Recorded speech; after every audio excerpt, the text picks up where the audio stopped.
चले नया चैप्टर करो, चुप।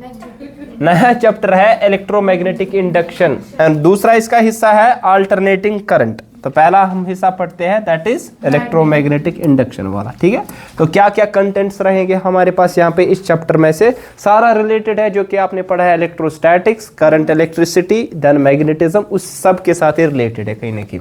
ज्यादातर आपका मैग्नेटिज्म का यूज यहाँ पे होगा जो इससे पहले आपने पढ़ा, ठीक है। तो क्या चीजें यहाँ पे रहेगी, पहला ही आपके पास है मैग्नेटिक फ्लक्स जो कि आपको मालूम है, इससे पहले पढ़ा है, उसके बारे में थोड़ा रिकैप्चुलेट करेंगे।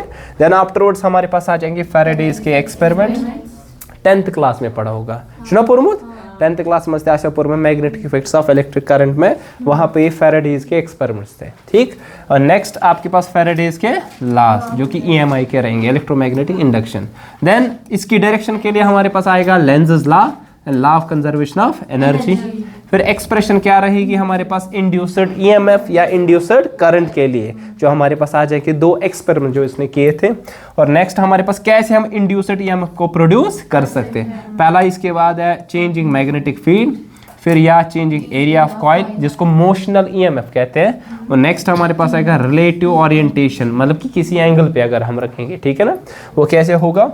एडीज करंट क्या होती है, self induction important, self inductance क्या होती है, म्यूचुअल इंडक्शन, म्यूचुअल इंडक्टेंस, फिर कुछ एडिशनल इंफॉर्मेशन वो हम देखेंगे यहाँ।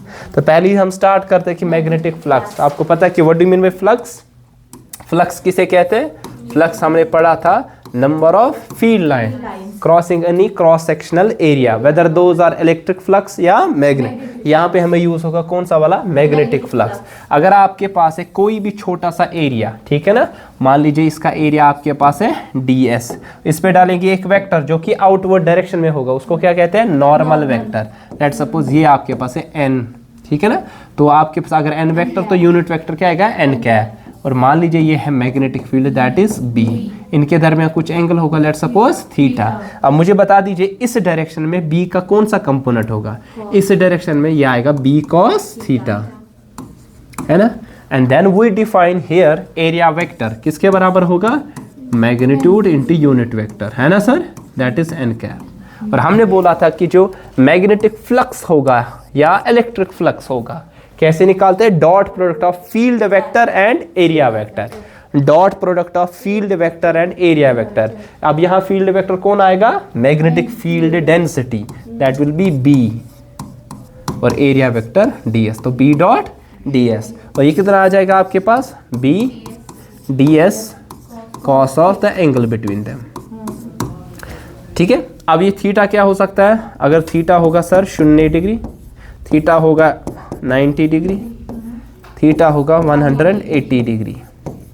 अगर थीटा होगा 0 डिग्री तो क्या होगा वैल्यू आपके पास फ्लक्स का, मैग्नेटिक फ्लक्स का वैल्यू कितना होगा, बोलो, cos 0 इज 1, तो ये आएगा BDS जो कि क्या होगा सर, मैक्सिमम। ऑब्वियसली क्यों, क्योंकि अगर आपके पास पैरेलल होगा एरिया वेक्टर और मैग्नेटिक फील्ड तो मैक्सिमम फील्ड लाइंस क्या हो जाएगी, इसमें से पास हो जाएगी, तो मैक्सिमम फ्लक्स आपके पास ऑब्टेन होगा, ठीक है। अगर आपके पास 90 डिग्री होगा तो फ्लक्स कितना होगा सर, 0।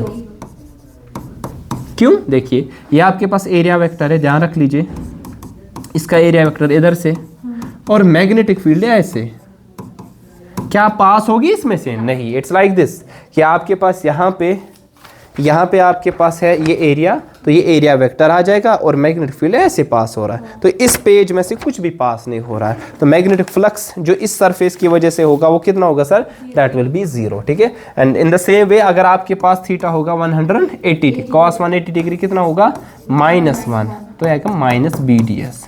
तो डायरेक्शन क्या होगी इनकी, अपोजिट, मतलब कि अगर आपके पास आउटवर्ड डायरेक्शन में एरिया वेक्टर ऐसे है DS वेक्टर, और यहाँ से क्या आ जाएगा फिर आपके पास मैग्नेटिक फील्ड, इनके दरमियान एंगल कितना है सर, 180 डिग्री, ठीक है। तो याद रख लीजिए अगर आपके पास डॉट प्रोडक्ट आपको मालूम है, अगर थीटा होगा एक्यूट, क्या होगा, तो फ्लक्स होगा पॉजिटिव। अगर थीटा होगा आपके पास ऑब्ट्यूज तो डॉट प्रोडक्ट होगा आपके पास नेगेटिव, तो फ्लक्स भी आएगा नेगेटिव। अगर 90 होगा तो 0 आपके पास वैल्यू रहने वाला है, ठीक है। ये सारी कहानी यहाँ पे लिखी है, आप देख सकते हैं, ठीक है। कोई confusion? Clear? Total magnetic flux कैसे निकाल सकते हैं? अगर पूरा एरिया तो आप लिखोगे टोटल मैग्नेटिक फ्लक्स, इनको ऐड करेंगे तो integral surface integral B dot D S और सम सरफेस एस, ऐसे आप कैलकुलेट कर सकते हैं। अब मैग्नेटिक फ्लक्स कौन सी क्वांटिटी है? वेक्टर। दो वेक्टर्स का अगर डॉट करते हैं आंसर क्या निकलता है? स्केलर। तो आपके पास एक स्केलर क्वांटिटी है, ठीक है ना, क्योंकि हम यहाँ फाइंड क्या करते हैं? Number of field lines. Number of field lines ये नंबर है, नंबर के लिए कोई डायरेक्शन जरूरी नहीं थे, दैट्स वाई आपके पास कौन सी क्वांटिटी आएगी? स्केलर क्वांटिटी आएगी, ठीक है। तो इसनो पूरा work is a dot product force and displacement, तो वो स्केलर क्वांटिटी है work. In the same way अगर ये डॉट प्रोडक्ट है फील्ड का और किसका? एरिया वेक्टर का, तो आपके पास क्या आ जाएगी? ये स्केलर क्वांटिटी। इसका यूनिट क्या आ जाएगा? Weber, exactly. जो इसका यूनिट आएगा दैट विल बी वेबर। दूसरा नाम टेस्ला पर मीटर स्क्वायर, है ना, टेस्ला पर मीटर स्क्वायर, ठीक है। इसका दूसरा यूनिट है CGS unit, that is Maxwell. CGS unit इसका है मैक्सवेल। नहीं, कैसे? टेस्ला पर मीटर स्क्वायर, दूसरा टेस्ला मीटर स्क्वायर। ये टेस्ला है ना, हाँ अच्छा पर मीटर नहीं आएगा, मीटर स्क्वायर, और दोनों एक ही चीज नहीं होती है टेस्ला मीटर स्क्वायर है यूनिट, लेकिन टेस्ला पर मीटर स्क्वायर और मीटर स्क्वायर बराबर नहीं होगा। हाँ मैंने गलती की थी मगर इच्छा हूं सोहनत गलत, टेस्ला पर मीटर स्क्वायर नहीं है बराबर टेस्ला मीटर स्क्वायर के, ये गलत है। मैंने गलत लिखा था लेकिन कहना सही था, आपने कहा गलत लेकिन लिखा था सही। अच्छा ना, गलती कैसे एक कैसे क्या को? अच्छा एक दूसरा सीजीएस यूनिट क्या है इसका? मैग्नेटिक फील्ड डेंसिटी का गॉस, हाँ, और एक गॉस कितने टेस्ला? शाबाश माशाल्लाह। इसी तरह आपके पास है एक मैक्सवेल कितने वेबर? एक मैक्सवेल 10⁻⁻8 इथे से याद, ठीक है। कहा हमारे पास ये डिफरेंट चीजें है, इसको क्या कहते हैं और इसको क्या कहते हैं? -8। ये क्या होता है? डेंसिटी। हाँ ये क्या होता है? इंटेंसिटी। ये अलग अलग चीज़ है, मुझे उस अलग इलेक्ट्रिक फील्ड में से इलेक्ट्रिक फील्ड इंटेंसिटी सिर्फ कैलकुलेट करा, ठीक है। आई बात समझ? फिर then afterwards we have Faraday's के experiments. What were the different experiments done by Faraday? Class 10th में पढ़ा होगा ना। क्या सर क्या हमारे पास है? देखिए इससे पहले जो फैराडे ने ये एक्सपेरिमेंट की थी वो इस बिना पे कि हमें मालूम है, आपने पढ़ा मैग्नेटिज्म में, करंट जो है ना अगर किसी कंडक्टर में से पास करेंगे, करंट कैरिंग कंडक्टर अगर होगा, it is a source of magnetic field.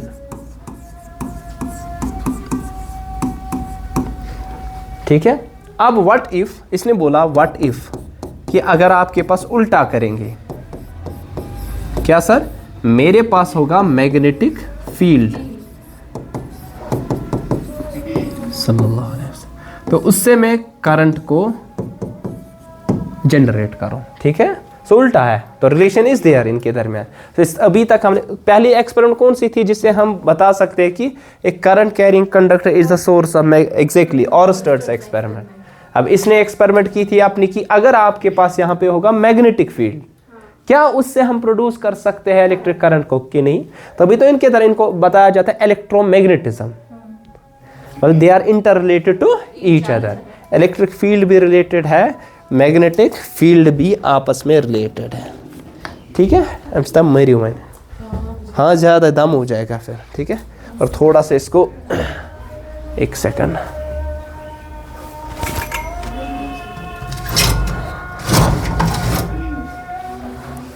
चलिए। अब क्या एक्सपेरिमेंट की थी जिससे हमें क्या नोटिस हुआ कि एक्चुअली हमारे पास मैग्नेटिक फील्ड से हम प्रोड्यूस क्या कर सकते हैं सर? करंट। देखिए फर्स्ट एक्सपेरिमेंट क्या की थी इसने, सर एक करंट कैरिंग कंडक्टर आपके पास है, ठीक है। This is what is this called? Solenoid. Solenoid ना पाए, व्हाट इज सोलिनॉइड? सोलिनॉइड आपके पास एक इंसुलेटेड कॉपर वायर है, कोई भी wire which is found in the form of helix. इसने एक कॉपर वायर को लिया था और आपके इसके सामने इसने क्या रखा था? एक मैग्नेट को रखा था। फर्स्ट ऑफ ऑल इसने किस पे रखा था? इसको रेस्ट पे, दोनों को। तो इससे मैग्नेटिक फील्ड लाइंस निकलेगी ना। वो किसके साथ इंटरेक्ट करेगी, इसके साथ, सुना, इससे एक मैग्नेटिक फील्ड लाइंस निकलेगी, वो इसके साथ इंटरेक्ट करेगी। रिमेंबर दैट, यहाँ से मैग्नेटिक फील्ड लाइंस निकलेगी, वो इसके साथ क्या करेगी सर, इंटरेक्ट। यस थी थी जुड़े थी क्या गैल्वानोमीटर, ये किसके लिए यूज होगा, डिटेक्शन के लिए, करंट छात मजन किन, ध्यान था इसे पूर्व पैटर्न। अगर यहाँ से 100 लाइन्स निकल रही है तो इसके साथ कितनी इंटरेक्ट होगी, 100। ही सीज कि देखिए जब भी मैंने एक current carrying conductor, current carrying जो कि करंट को कैरी कर सकता है, लेकिन मैंने इसको किसी सोर्स के साथ नहीं जोड़ा है, मैं तो गैल्वानोमीटर विच क्या करंट गैसा प्रोड्यूस किन, इसको किसकी विसिनिटी में रखा, एक मैग्नेटिक फील्ड की विसिनिटी में, लाइकवाइज मैग्नेट, तो इससे मैग्नेटिक फील्ड लाइंस निकली। हुआ क्या, गैल्वानोमीटर शोज नो डिफ्लेक्शन, आपके पास कोई भी डिफ्लेक्शन नहीं। इट मीन्स कि no relative motion, no relative motion, जब ये रेस्ट में थे with respect to each other, no current.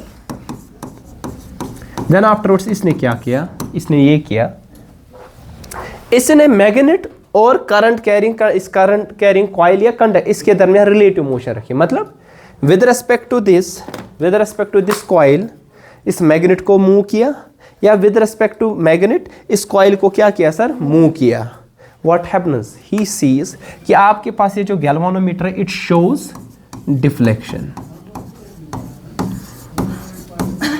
अगर ये डिफ्लेक्शन हाई, इट मीन्स कि इसमें कुछ ना कुछ करंट होगी, I will be different from 0। पहले केस में लेट्स सपोज करंट का वैल्यू कितना था सर, 0। लेट्स सपोज मतलब कि अगर आपके पास क्या थी sir, there is a relative motion between a coil, current carrying coil या कंडक्टर, किस और किसके दरमियान सर, मैग्नेट, तो करंट प्रोड्यूस हो गई। इतना ही नहीं, इसने इस रिलेटिव मोशन की डायरेक्शन को भी चेंज किया। मतलब अगर ये मैग्नेट नहीं टुवर्ड्स द कॉइल, गैल्वानोमीटर का डिफ्लेक्शन हो लेफ्ट तरफ, अब अवे लिया तो गैल्वानोमीटर ने कहाँ की तरफ दिया, राइट की तरफ का। अच्छा समझ रहा। और ये तो पहली एक्सपेरिमेंट थी। दूसरी इसने एक्सपेरिमेंट क्या की, इसने बोला कि नहीं, देखिए ध्यान रख लीजिए, दूसरी एक्सपेरिमेंट इसने बोला कि मैं मैग्नेट को नहीं लूंगा, एक करंट कैरिंग कॉइल जिसको सोर्स के साथ जोड़ दिया, और दूसरी आपके पास करंट कैरिंग कॉइल जिसको किसके साथ जोड़ दिया, गैल्वानोमीटर के साथ। ये करंट कैरिंग कॉइल है और इसको सोर्स के साथ जोड़ दिया। सोर्स क्या देगा, करंट, इसमें करंट होगी तो मैग्नेटिक फील्ड होगा ना, वो किसके साथ इंटरेक्ट करेगा, इसके साथ करेगा। और अगर ध्यान रख लीजिए, अगर इन दोनों को मैंने रेस्ट पे रखा तब भी गैल्वानोमीटर ने कोई डिफ्लेक्शन नहीं दिखाया। लेकिन अगर मैंने क्या किया, अगर रेस्ट पे भी रखा, लेकिन इसमें जो स्ट्रेंथ ऑफ करंट है ना, ये की वेरी का मतलब क्या है सर, चेंज। कैसे कर सकते हैं वेरी, यूजिंग एक डिवाइस आपको मालूम भी है, क्या कहते हैं इसको, रिहोस्टैट, है ना, वेरिएबल रेजिस्टर। रेजिस्टेंस अगर कैसे छुपाए, अगर V is equal to I into R, पढ़ा है ना वो मसला। पूछे अगर रेजिस्टेंस के चेंज, करंट इस स्ट्रेंथ क्या गए sir, change obviously. Though while अगर V आपका क्या है, constant, IV by R, V upon R। अगर आपके पास R चेंज होगा, I चेंज होगा, इवन दो अगर आपने EMF जो सोर्स का रखा वो क्या रखा सर, कांस्टेंट। ध्यान था जो पूर वन कर में स्ट्रेंथ ऑफ करंट चेंज, तो मैग्नेटिक फील्ड इसके इर्द गिर्द क्या होगा सर, चेंज। कैसे ना, मैग्नेटिक फील्ड लाइंस यम लिंक गसन हु सेकेंडरी कॉइल से, या अच्छे से वना प्राइमरी कॉइल, इसको क्या कहते हैं, सेकेंडरी को दयम कॉइल, ठीक है। असत लिंक गैस चेंज एम व्हिच इस गैल्वानोमीटर क्या छावा deflection, it is different from 0, यहां डिफ्लेक्शन 0 थी। एक अच्छा समझ। तो कितनी एक्सपेरिमेंट हुई, 2। तो इन नटशेल में ये चीज हुआ, जब भी मैग्नेटिक फ्लक्स लिंक होता था दूसरी कॉइल के साथ जो कि इसकी विसिनिटी में रखी गई, अगर ये मैग्नेटिक फ्लक्स लिंक इसके साथ हो रहा है विद टाइम, ये कांस्टेंट है, तो कोई भी करंट इसमें इंड्यूस नहीं होगी।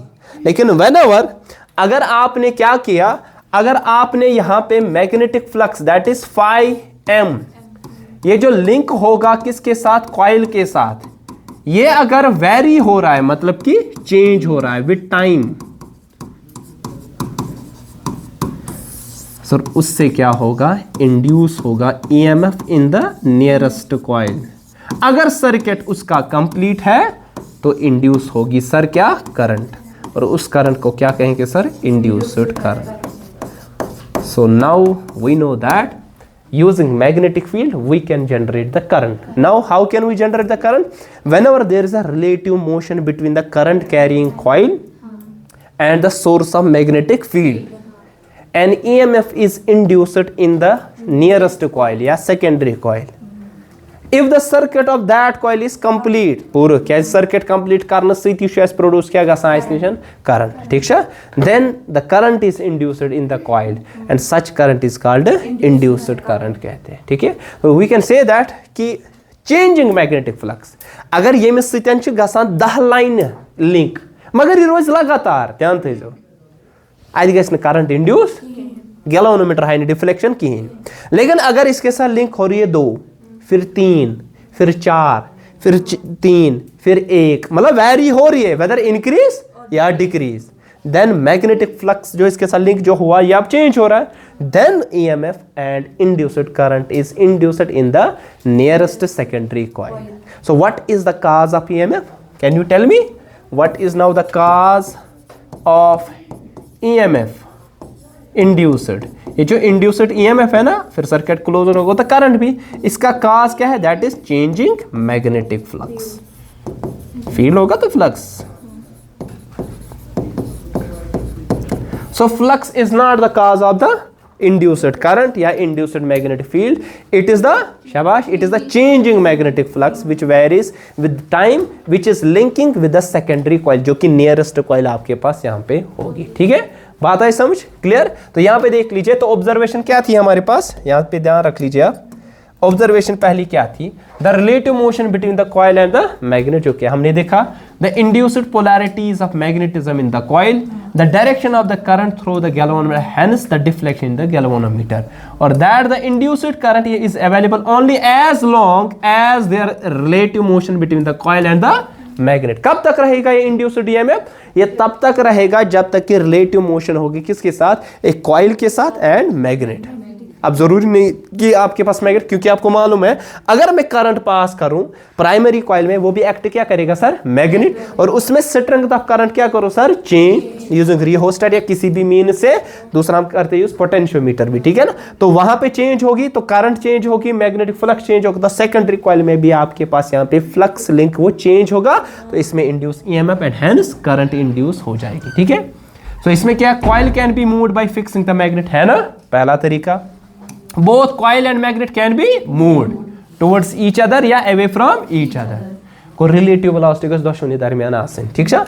Magnetic flux linked with the coil change is related to the position of the coil and the magnet, obviously, ठीक है. Current and hence the deflection is large if the relative motion. So देखा था, अगर आपके पास इसको gently move करोगे वार वार, कोई या सिस्टम लिंक गसा ना मैग्नेटिक फ्लक्स ना, इम गसन कम ही चेंज, सब 2 से 3, 3 से 4. मैंने अगर भी तेज कर, अब फ्लक्सेंस वेरी क्या होगी ड्रास्टिकली, मतलब 2 से 10, 10 से 20, 20 से 50, तो आपके पास इंड्यूस ईएमएफ क्या होगा सर? ज्यादा. इंड्यूस्ड करंट क्या होगी सर? ज्यादा होगी ना, तो डिफ्लेक्शन गैल्वेनोमीटर क्या होगी सर? ज्यादा. तो ये डिपेंड करता है, रिलेटिव मोशन जितनी ज्यादा मैग्नेटिक फ्लक्स लिंक उतना ज्यादा होगा, चेंज वेरी होगा ज्यादा, वेरी ज्यादा होगा induced EMF and induced current आपके पास उसका अमाउंट बहुत ही ज्यादा आपके पास होगा यहाँ पे. ठीक है, बात आई समझ? क्लियर? कोई कंफ्यूजन? ठीक. अब मसला ये आपके पास है, अगर प्राइमरी सर्किट जो आपके पास था अगर उसको ओपन रखोगे, ये वाले एक ये, अगर इसको ओपन रखोगे, ओपन का मतलब करंट पास नहीं होगा, इस गायर बना उल्टा से ओपन द स्विच, वो एक्चुअली हम क्लोज करते हैं सर्किट को, ठीक है ना, उल्टा बना. तो ओपन सर्किट के माने नो करंट फ्लोज, तो आपके पास जो मैक्सिमम वैल्यू इसका होगा वो 0 आ जाएगा, आएगा ना. क्यों? हेरी पड़वाती बोन शुद्धि कर कोता टाइम लगा मैक्सिमम से 0 में आने में, या 0 से मैक्सिमम तुझ तरह स्विच हुई जान सर्किट क्लोज करते हो. वैल्यू थे यार, अरे वो फ्रीक्वेंसी में नहीं कह रहा हूँ, सुना कितना टाइम लगता है? बहुत ही कम.